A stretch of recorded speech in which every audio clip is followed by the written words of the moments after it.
নমস্কার বন্ধুরা, শ্রাবণী রান্নাঘরে আপনাদের সবাইকে স্বাগত জানিয়ে আমি আবারও একটা রান্নার ভিডিও নিয়ে আপনাদের সামনে চলে এসেছি। আজকের আমি আপনাদের কাঁচা আলু দিয়ে একটা অসাধারণ রেসিপি বানিয়ে দেখাবো। আশা করি আপনাদের ভালো লাগবে।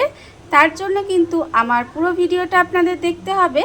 আর দেখা শুরু করার আগে একটা লাইক দেবেন, সুন্দর একটা কমেন্ট করবেন আর শেয়ার করতে ভুলবেন না। তাহলে চলুন আজকের আমি এই কাঁচা আলু দিয়ে কি বানাই সেটা আপনারা একবার দেখে নিন। কাঁচা আলুর রেসিপিটা বানানোর জন্য প্রথমে আমি দেখুন এখানে কিন্তু আলুগুলোকে আমি এইভাবে একটু লম্বা লম্বা করে কেটে রেখেছি। আপনারা দেখে বুঝতেই পাচ্ছেন যে আলুগুলোর কিন্তু আমি খোসা ছাড়াইনি, খোসা শুধুই কিন্তু আলুটা আমি কেটে নিয়েছি। আর আলুগুলো কিন্তু একটু লম্বাটে টাইপের যদি আলু নেন তাহলে কি হবে, এগুলো কিন্তু দেখতে বেশি ভালো লাগে। দেখুন আমি কিন্তু আলুগুলোকে এইভাবে যতটা সম্ভব পাতলা পাতলা করে কাটা যায় সেইভাবে কিন্তু পাতলা করে কেটে নিয়েছি। এইবারে আমি আলুর মধ্যে দিয়ে দেব দেখুন। আর আলুগুলো আরেকটা কথা বলে দিই, আমি কিন্তু আলুগুলো ভালোভাবে 3বার 4বার করে ধুয়ে ভালো করে পরিষ্কার করে রেখে দিয়েছি। এইবারে আমি আলুর মধ্যে দিয়ে দেব অল্প সামান্য একটু নুন। দেখুন এইভাবে যদি আপনারা বানান তাহলে কিন্তু এটা খেতে বেশি ভালো লাগবে। অল্প একটু নুন দিলাম আর দেব আমি এখানে অল্প একটু 1 চিমটি মতো হলুদের গুঁড়ো, আর দেব এখানে অল্প সামান্য একটু লঙ্কার গুঁড়ো দিয়ে এইভাবে আলুটাকে মাখিয়ে কিছুক্ষণ রেখে দিতে হবে। দেখুন এইভাবে কিন্তু মাখিয়ে আমি প্রায় 10 মিনিট মতো এইভাবে রেখে দেব। আর প্রত্যেক দিনের মতো আমি আপনাদের ভিডিও শুরুতে একটা কথাই বলবো যে প্লিজ আমার ভিডিওটা আপনারা টেনে টেনে দেখবেন না, পুরো ভিডিওটা দেখুন, আশা করি আপনাদের ভালোই লাগবে। দেখুন আমি কিন্তু প্রত্যেকটা আলুর গায়ে এই যে মশলাটা আমি দিয়েছি সেটা কিন্তু খুব ভালোভাবে মাখিয়ে নিতে হবে, তাহলে কি হবে এটা কিন্তু খেতে বেশ ভালো লাগবে। দেখুন আমি প্রতিটা আলুর গায়ে কিন্তু এইভাবে মশলাটা মাখিয়ে নেব প্রথমে। আর মাখিয়ে নিয়ে কিন্তু এটাকে আমি প্রায় 10 মিনিট মতো এইভাবে রেখে দেব। আলুটা আমি এখানে দেখুন 10 মিনিট মতো এইভাবে সমস্ত মশলা মাখিয়ে এখানে রেখে দিয়েছিলাম। 10 মিনিট আমার হয়ে গেছে। এইবারে আমি বেসনটা রেডি করে নেব। এখানে আমি রেখেছি 1 বাটি মতো বেসন। আর বেসনের মধ্যে আমি এখানে দিয়ে দেব দেখুন আন্দাজ মতো নুন, রেখেছি আমি অল্প সামান্য একটু হলুদের গুঁড়ো, রেখেছি লঙ্কার গুঁড়ো, আর রেখেছি 1 চিমটের মতো হিং, আর দিয়েছি আমি এখানে অল্প সামান্য একটু চিনি। চিনিটা দিলে দেখবেন এটা কিন্তু একটু মুচমুচে হবে আর এটা কিন্তু স্বাদটাও বেশ খেতে ভালো লাগবে। আর দিয়েছি আমি এখানে কাশ্মীরি লঙ্কার গুঁড়ো। কাশ্মীরি লঙ্কার গুঁড়োটা অপশনাল, কালারের জন্য দিয়েছি, আপনারা চাইলে দিতেও পারেন আবার নাও দিতে পারেন। এবার সমস্ত গুঁড়ো মশলা দেখুন আমি কিন্তু এর মধ্যে দিয়ে দিয়েছি।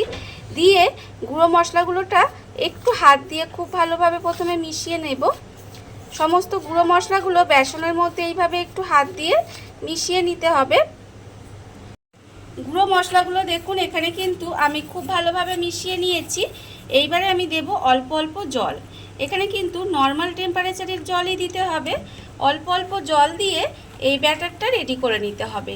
আর আপনাদের কাছে একটা কথা বলবো, একেবারে কিন্তু অনেকটা জল দেবেন না, এইভাবে অল্প অল্প জল দেবেন আর একটা ব্যাটার রেডি করে নিতে হবে। দেখুন বেসনটা কিন্তু এইভাবে ব্যাটারটা রেডি করে নেব। আর বেসনটা কিন্তু একটু খুব ভালোভাবে হাত দিয়ে ফেনিয়ে নেবেন। বেসন যত ফেনাবেন তত কিন্তু এটা খেতে ভালো লাগবে। তাই এইভাবে অল্প অল্প জল দিয়ে মেখে নেব। আর প্রায় 5 থেকে 7 মিনিট মতো এইভাবে একদিকে করে কিন্তু বেসনটাকে একটু ফেনিয়ে নিতে হবে। দেখুন এইভাবে কিন্তু আমি ব্যাটারটা রেডি করে নেব। প্রথমে ব্যাটারটা আমি এখানে দেখুন রেডি করে নিয়েছি, আপনারা দেখতেই পাচ্ছেন। আর ব্যাটারের ঘনত্বটা আমি আপনাদের হাত দিয়েই বোঝানোর চেষ্টা করছি। দেখুন এইভাবে যখন দেখবেন পড়ে যাবে এইভাবে, তাহলে বুঝবেন কিন্তু ব্যাটারটা একেবারে রেডি আছে। আপনারা দেখুন এইভাবেই কিন্তু ব্যাটারটা রেডি করে নিতে হবে। আর আমি এখানে ব্যাটারটা রেডি করে নিয়েছি। আর অন্যদিকে দেখুন গ্যাসটা অন করে কিন্তু একটা কড়াও বসিয়ে দিয়েছি। এইবারে আমি কড়ার মধ্যে দিয়ে দেব সাদা তেল। তার জন্য আমি বেশ কিছুটা সাদা তেল আমি কড়াই দিয়ে দিলাম। দিয়ে তেলটা আমাকে প্রথমে খুব ভালোভাবে গরম করে নিতে হবে। তেলটা আমার এখানে দেখুন গরম হয়ে গেছে। এইবারে আমি একটা করে আলু এইভাবে নেব। আর এইভাবে বেসনে ডুবিয়ে কিন্তু এইভাবে ভেজে নিতে হবে।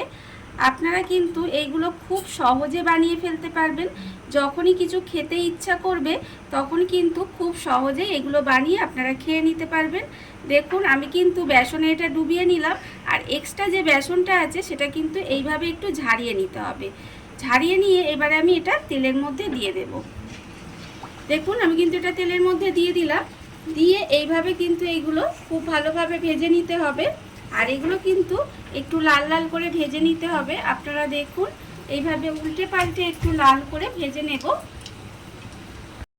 উল্টে পাল্টে দেখুন এগুলো কিন্তু আমি লাল করে ভেজে নিয়েছি, আমার কিন্তু ভাজা হয়ে গেছে। আর আপনারা দেখতেই পাচ্ছেন এগুলো কিন্তু কতটা ফুলকো ফুলকো হয়েছে। আর এটা কিন্তু ওপরটা একদম মুচমুচে হয়, আর খেতে কিন্তু ভীষণই সুন্দর হয়। আপনারা চা কিংবা কফি বসিয়ে দিয়ে এগুলো কিন্তু খুব সহজেই তৈরি করে নিতে পারেন। দেখুন এগুলো কিন্তু আমি এখানটা রেখে দিলাম। এইবারে আমি আবারও একটা আলু নিয়ে নেব। আলু নিয়ে এইভাবে আবারও ব্যাটারের মধ্যে চুবিয়ে নেব, নিয়ে তেলের মধ্যে দিয়ে দেব।